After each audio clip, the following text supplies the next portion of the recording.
सर्वांग आकृतियाँ क्या कौन सी होती हैं? वे आकृतियाँ जिनका आकार और आमाप दोनों क्या हो? सेम हो। आकार का मतलब उसकी शेप और आमाप का मतलब उसका साइज। ये अगर दोनों समान हो तो ऐसी आकृतियाँ क्या कहलाती है? सर्वांग आकृतियाँ कहलाती हैं। जैसे अब ये दो शब्द हैं आकार और आमाप, थोड़े से कंफ्यूजिंग से वर्ड हैं, तो मैं इनका अर्थ अच्छे से स्पष्ट कर देता हूँ। आकार का मतलब होता है शेप, मतलब जैसे ये एक वृत्त है और ये दूसरा वृत्त है, इन दोनों की शेप सेम है, यानी इनका आकार सेम है, क्योंकि ये वृत्ताकार है और ये भी वृत्ताकार है, तो इनका आकार सेम है। लेकिन आमाप, ये देखिए छोटा है और ये बड़ा है, साइज देखिए इस साइज में छोटा और ये बड़ा है, तो इनका आमाप सेम नहीं है, आकार सेम है। तो इसको थोड़ा सा और अच्छे से क्लियर करने के लिए देखिए, आपके सामने गांधी जी के दो फोटो हैं। इन दोनों फोटो को देखिए मैंने ग्राफ पेपर पर बनाया है। देखिए यहाँ ग्राफ पेपर से हम बिल्कुल देख पा रहे हैं कि दोनों का जो आमाप है वो क्या है? सेम है। और इनका आकार भी देखिए, इनकी शेप भी देखिए, बिल्कुल सेम है।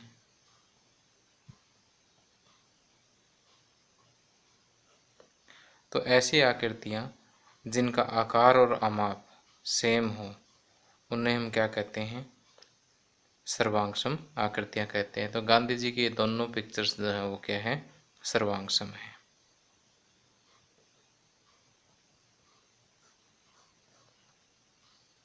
अब इस चैप्टर में हम कुछ ऐसी आकृतियों के बारे में पढ़ेंगे और विशेष तौर पे ऐसे त्रिभुजों के बारे में पढ़ेंगे जिनका सिर्फ आकार क्या हो? सेम हो।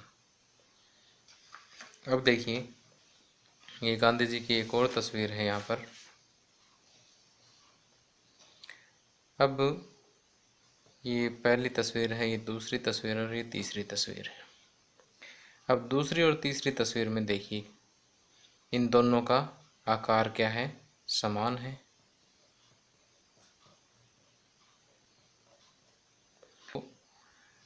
अब हम ऐसी आकृतियों के बारे में पढ़ेंगे इस चैप्टर में जिनका आकार क्या हो? समान हो।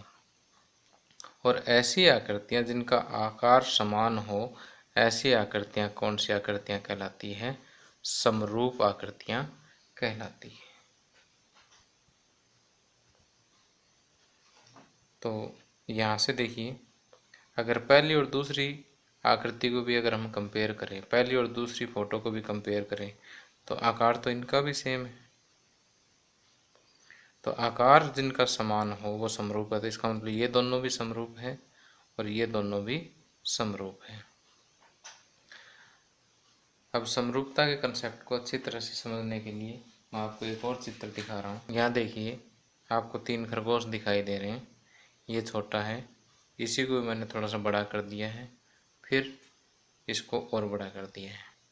तो यहाँ पर ये तीनों जो खरगोश के चित्र हैं, पहला, दूसरा और तीसरा, इनके सभी के आकार क्या है? आकार समान है। और जिनका आकार समान हो ऐसी आकृतियाँ क्या कहलाती हैं? समरूप आकृतियाँ कहलाती हैं। तो ये खरगोश के जो तीनों फोटो हैं ये क्या है? समरूप हैं। अब हम कुछ आकृतियों की बात करते हैं।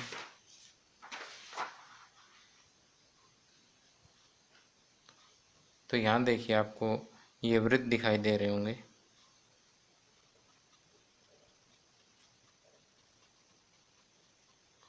अब देखिए ये 1 2 3, ये तीनों आकृतियाँ किसकी हैं? वृत्त की है, यानी तीनों वृत्ताकार हैं, यानी तीनों के आकार समान हैं।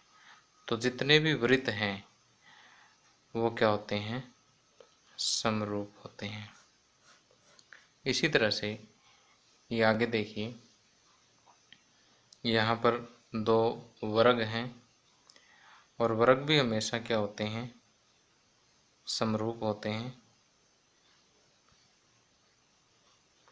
तो देखिए, एक वर्ग को दूसरे के अंदर भी रख के देखें तो देखिए इनकी जो आकार है वो क्या है, सेम है। और इसी तरह से समबाहु त्रिभुज, समबाहु त्रिभुज का आकार, समबाहु त्रिभुजों का आकार भी क्या होता है, समान होता है। तो समबाहु त्रिभुज भी क्या होते हैं, समरूप होते हैं। यहाँ से देखिए कि जैसे इसके ऊपर ये दूसरी रख के देखें तो हमें आसानी से पता लग रहा है कि दोनों का आकार क्या है, समान है। तो यहाँ हम ये कह सकते हैं कि जितने भी वृत्त हैं वो आपस में समरूप हैं, सभी वर्ग आपस में समरूप होते हैं, सभी समबाहु त्रिभुजें भी आपस में क्या होती है, समरूप होती है।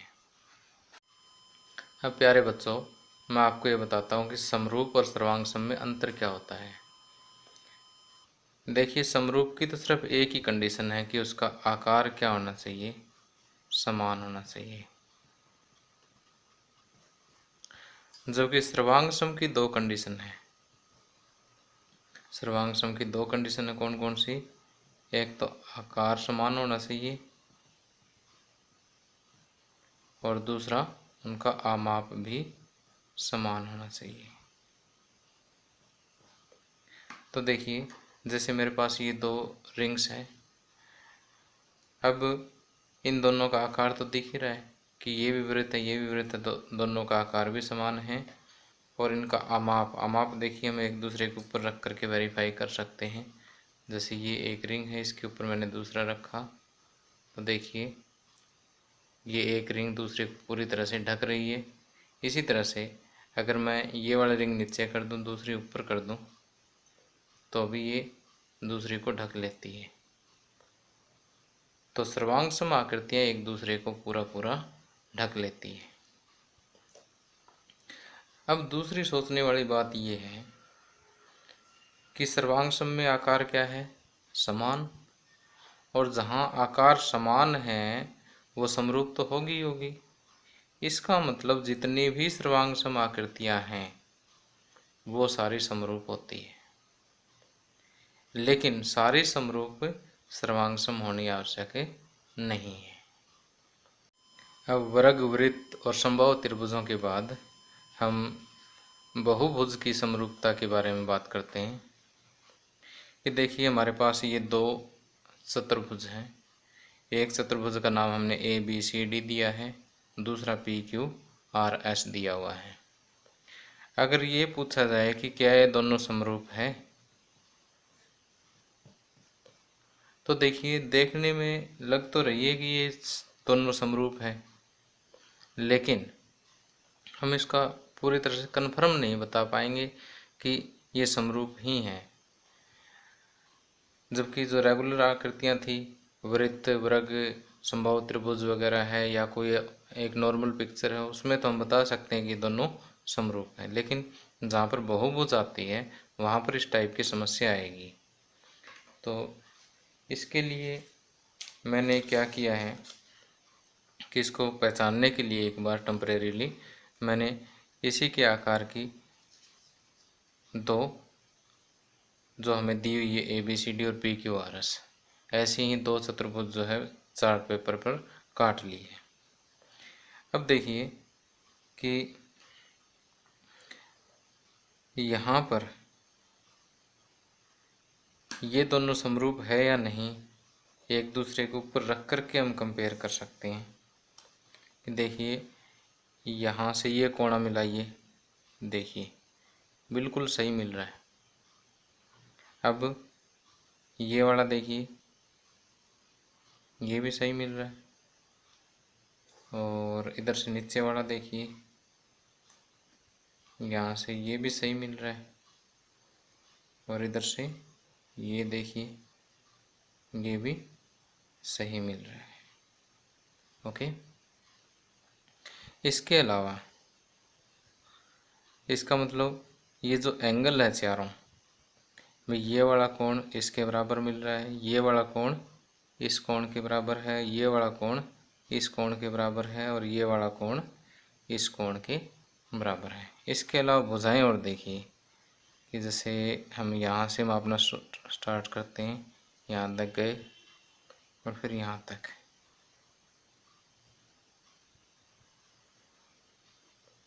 ओके, ये ग्रीन वाली जो ये भुजा है आरएस, ये डीसी की पूरी डबल है। इसी तरह से दूसरी भुजा कंपेयर करते हैं, यहाँ तक और ये भी देखिए डबल है।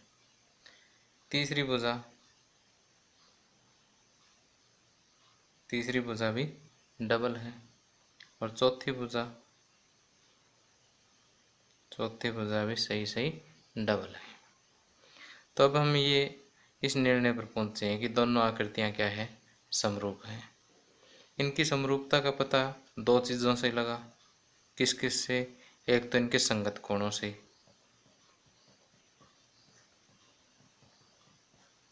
और दूसरा इनके संगत भुजाओं से।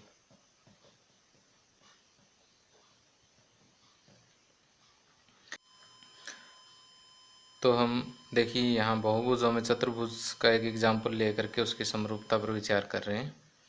तो यहाँ देखिए कि भुजाएं समान है, 4 भुजाएं इसकी और 4 ही भुजाएं इसकी है, तो समान भुजा वाले बहुभुज समरूप कहलाएंगे यदि उनके संगत कोण बराबर हों और उनके संगत भुजाएं किसी विशेष अनुपात में हो, एक ही अनुपात में हो। उनके संगत भुजाएं किसी एक ही अनुपात में हो, या हम ये कहें कि समानुपाती हो।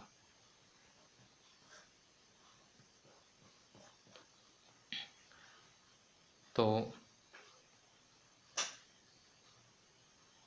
हम बहुभुज की समरूपता को किस तरह से परिभाषित कर सकते हैं, यहाँ पर भुजाओं की समान संख्या वाले दो बहुभुज, भुजाओं की समान संख्या वाले दो बहुभुज। इस बात का अर्थ क्या है कि हम चतुर्भुज को चतुर्भुज से ही कंपेयर करेंगे, त्रिभुज को त्रिभुज से ही कंपेयर करेंगे, पंचभुज को पंचभुज से ही कंपेयर करेंगे। यानी यहाँ 4 भुजा तो यहाँ भी 4 भुजा, यहाँ 5 भुजा तो 5, 3 है तो 3। भुजाओं की समान संख्या वाले दो बहुभुज समरूप होते हैं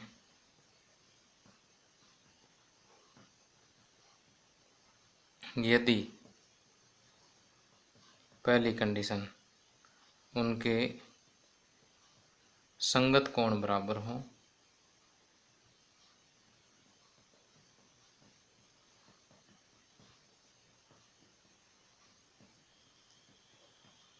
तथा दूसरी कंडीशन है कि उनकी संगत भुजाएं समानुपाती हो।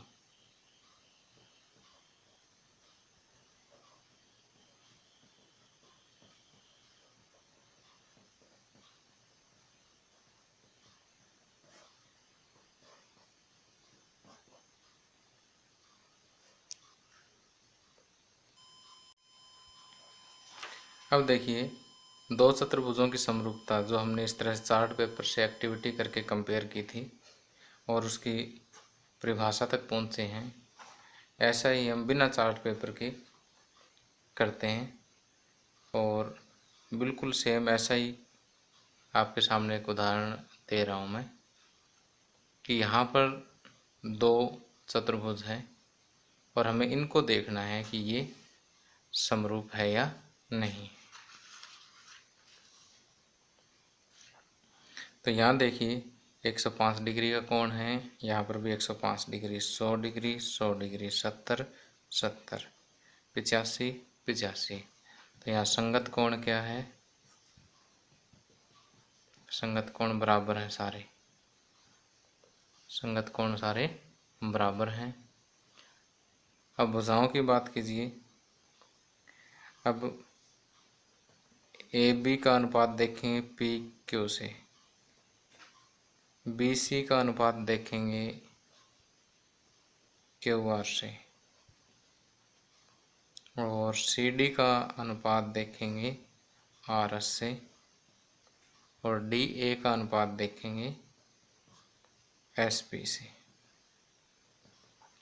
ए बी अनुपात पी क्यू यानी 1.5/3.0, बी सी है 2.5 और क्यू आर है 5.0, सी डी है 2.4 और आर एस है 4.8, और डी ए है 2.1 और एस पी है 4.2।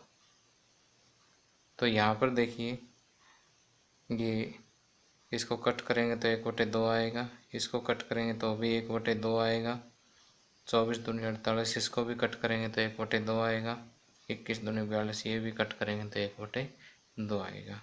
तो यहाँ देखिए भुजाओं, संगत भुजाओं का अनुपात क्या है, समान है, अर्थात कि संगत भुजाएं कैसी है, समानुपाती है। तो इन दोनों आकृतियों में संगत कोण बराबर है और संगत भुजाएं जो है वो कैसी है, समानुपाती है। इसलिए ए बी सी डी समरूप है पी क्यू आर एस के, ये समरूप का निशान होता है।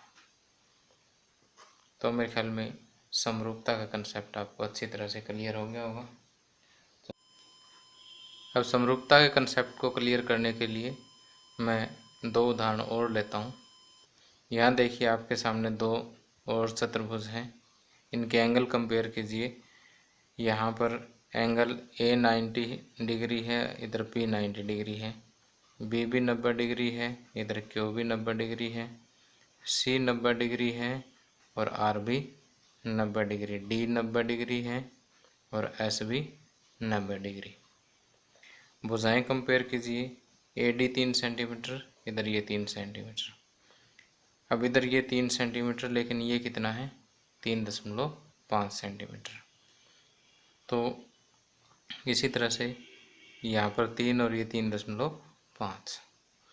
तो यहाँ से हम ये देख पा रहे हैं कि संगत कोण तो बराबर है, संगत कोण क्या है, बराबर है, लेकिन संगत भुजाएं समानुपाती नहीं है, क्योंकि इन दोनों का अनुपात तो 3/3 1 है और इन दोनों का अनुपात 3/3.5 1 के बराबर नहीं है।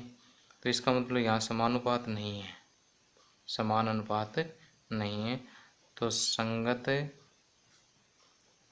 भुजाएं समानुपाती नहीं है। अगर संगत भुजाएं दोनों में से एक कंडीशन भी सेटिस्फाई नहीं हुई तो ये दोनों क्या है, समरूप नहीं होगी। तो इस तरह से दोनों आकृतियां क्या है, समरूप नहीं है। अब एक और एग्जांपल देखिए कि यहाँ पर एक चतुर्भुज दे रखी ए बी सी डी, यहाँ पी क्यू आर एस। तो यहाँ ए डी जो भुजा दे रखी है वो है 2.1 और पी क्यू 4.2। तो 2.1 और 4.2 इनको अगर हम अनुपात निकालें तो 1/2 है। इसी तरह से ए बी और क्यू आर का अनुपात भी वही 1/2 है। इसका और इसका अनुपात भी कितना है, 1/2 है। इसी तरह सी डी और पी एस का अनुपात भी कितना है, 1/2। तो अनुपात जो है वो सभी संगत भुजाओं का समान है। तो संगत भुजाएं जो है यहाँ पर क्या है, समानुपाती है। लेकिन संगत कोण देखिए, यहाँ पर 90 डिग्री है, लेकिन ये 90 डिग्री के बराबर नहीं है। तो संगत कोण बराबर नहीं है।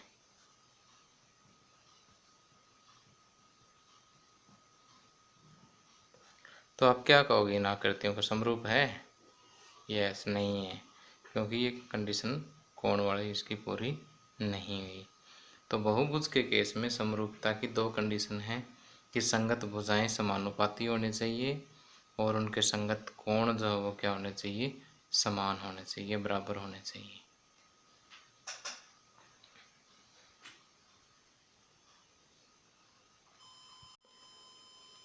तो प्यारे बच्चों, आप समरूपता सर्वांग समता का कंसेप्ट अच्छी तरह से सीख चुके हैं। उसी आधार पर चलिए हम सिर्फ 2 मिनट में प्रश्नावली 6.1 के सारे प्रश्नों को हल करते हैं कि कोष्ठकों में दिए गए शब्दों में से सही शब्दों का प्रयोग करते हुए रिक्त स्थानों को भरिए। सबसे पहला, सभी वृत्त डैश होते हैं, सर्वांग सम या समरूप? समरूप होते हैं, क्योंकि वृत्त छोटे बड़े भी हो सकते हैं। सभी वर्ग भी समरूप होते हैं। सभी डैश त्रिभुज समरूप होते हैं, समद्विबाहु या समबाहु? समबाहु त्रिभुजों का आकार सेम होता है, समद्विबाहु का सेम होना जरूरी नहीं है। समद्विबाहु त्रिभुज एक ऐसी भी हो सकती है और दूसरी ऐसी भी हो सकती है कि इनकी 2 भुजाएं बराबर होनी चाहिए। तो समद्विबाहु आकार सेम नहीं है, इसलिए इसको नहीं लेंगे। समबाहु का आकार हमेशा सेम होता है, तो जिनका आकार सेम होता है वो समरूप होते हैं। तो यहाँ पर आएगा समबाहु। भुजाओं की समान संख्या वाले 2 बहुभुज होते हैं, भुजाओं की समान संख्या वाले 2 बहुभुज समरूप होते हैं यदि उनके संगत कोण क्या हो, बराबर हो और उनके संगत भुजाएं समानुपाती हो। ये परिभाषा भी हमने पहले डिडक्ट कर ली थी, और अगर ये ऑप्शन ना भी देता तो भी हम भर देते। अब सेकंड, निम्नलिखित युग्मों के 2 भिन्न भिन्न उदाहरण दीजिए। समरूप आकृतियों के 2 उदाहरण देने हैं। पहला उदाहरण दे सकते हैं, सभी वृत्त समरूप होते हैं।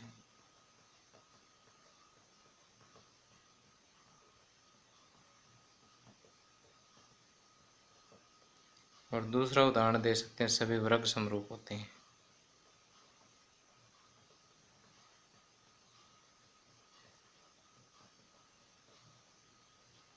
तीसरा और पूछे तो सभी समबाहु त्रिभुज समरूप होते हैं। अब दूसरे का उदाहरण देना, ऐसी आकृतियां जो समरूप नहीं है। इसका उदाहरण दे दीजिए, वर्ग और वृत्त समरूप न होने वाला एक चतुर्भुज, एक त्रिभुज ले सकते हो। एक वर्ग और सर्वांग समबाहु त्रिभुज ले लीजिए।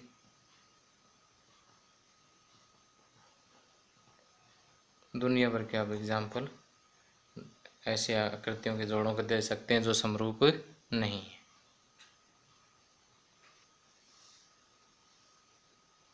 अब इस प्रश्नावली का थर्ड और लास्ट क्वेश्चन है, बताइए कि निम्नलिखित चतुर्भुज समरूप है या नहीं है।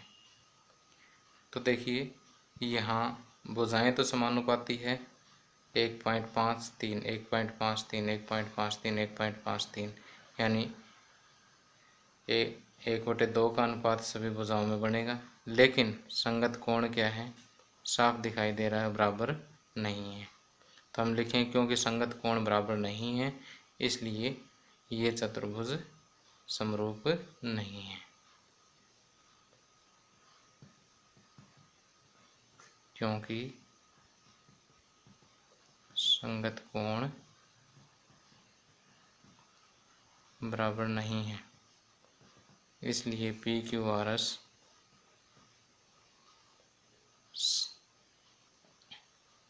तथा ABCD समरूप नहीं है। बस इसी के साथ ये प्रश्नावली समाप्त है। धन्यवाद।